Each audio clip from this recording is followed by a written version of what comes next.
This is another journal entry by Judge Prometheus in the audio journal. His title is Skull Over the Chest.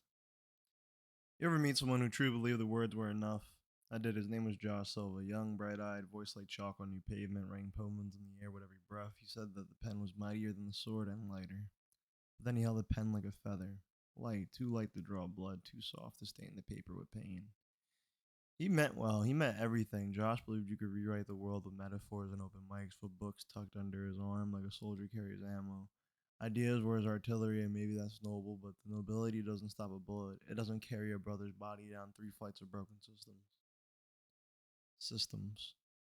See, JP knows, and JS's remember that the weight of the gear you barely feel it. The plate on your chest you get used to it. The straps digging in, you learn to breathe around it. But the skull, the one they paint or patch over your chest, that's the burden, that's the privilege, that's the symbol that says you move faster, you think clearer. Because you don't have time to write essays while the world's burning. You get much more done quicker, not because you want to, because you have to. Josh, he still writes in whispers in war rooms, in silence between two doors where the decisions mean saving a life or losing your soul.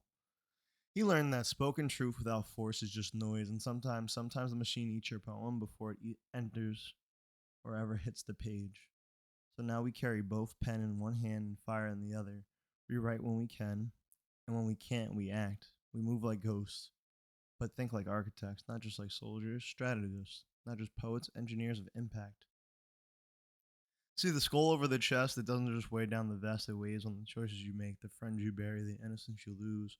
When you realize the world ain't waiting to be written, it's already bleeding ink. And Josh, he still believes. But now he knows. He knows that hope with armor moves mountains. He knows that peace sometimes walks in boots. He knows that the mighty ain't always gentle. And light doesn't mean harmless. The pen is still there, but sometimes you got to write in a language of consequences. Sometimes you got to carry the skull, not to glorify death, but to remind you what life costs.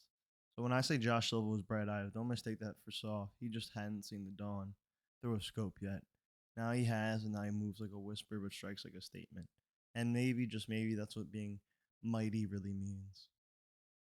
Over and out. This was another entry in the Judge Prometheus Journal.